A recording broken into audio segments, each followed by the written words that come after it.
رحمك الله يا أقصى. هذا الاقتحام، هذا الاعتداء على المسجد الأقصى صباح اليوم من عضو الحكومة الاحتلالية العنصري بن غفير هو يشكل أن هناك عنوان لدى هذه الحكومة المتطرفة.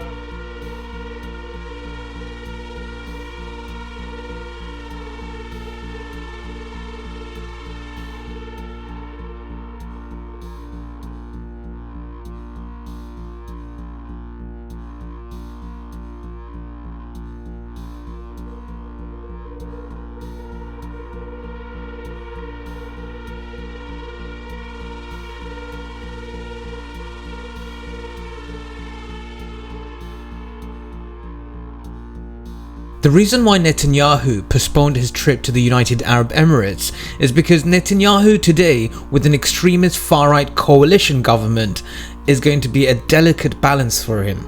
Ben Gvir and his band of religious zealots don't just want Al-Aqsa, but they want to build more illegal settlements in Palestine.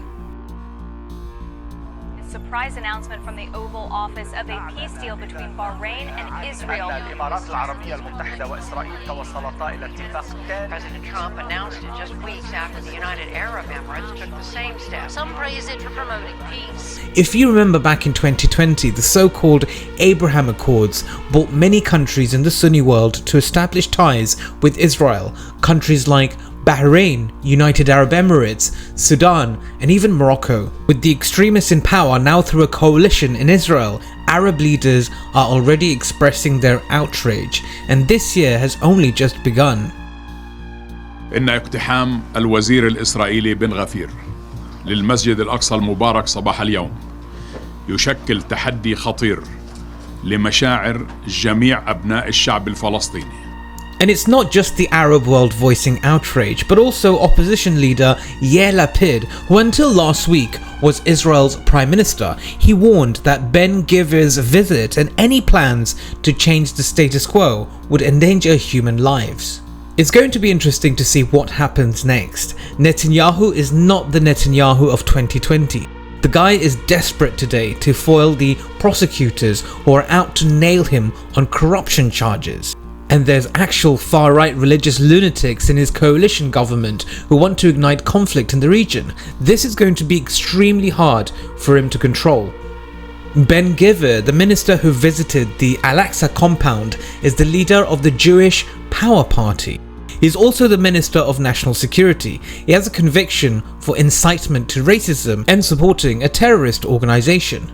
He now oversees not only the Israeli police, but also other law enforcement agencies, including the border police, who are active in the occupied West Bank.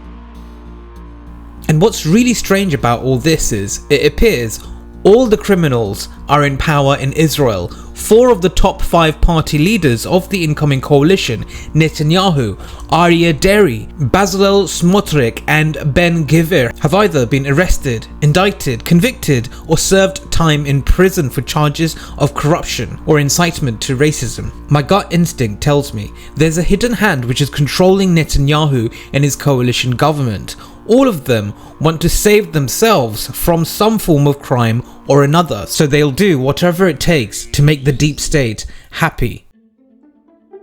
The Arab world and friends of Palestine should know there's not a two-state solution to this problem between Palestine and Israel. In fact, the two-state solution is dead, and the emergence of an Israeli regime that's determined to drive as many nails as possible into its coffin will make the messy atmosphere in occupied territories even worse. How long will Arab and Muslim countries then continue diplomatic ties with Israel? How long will they be able to defend diplomatic relations at the cost of persecuted Muslim and Christian Palestinians? Israel is showing its true face today. It's run by criminals who are manipulated, always has been. كان من اتهامات في وقت سابق لأنه الآن أصبح يشكل عنوانا رسميا لهذه الحكومة المتطرفة دون النظر إلى أن هناك تسويف أو تكتيك ما بين نتنياهو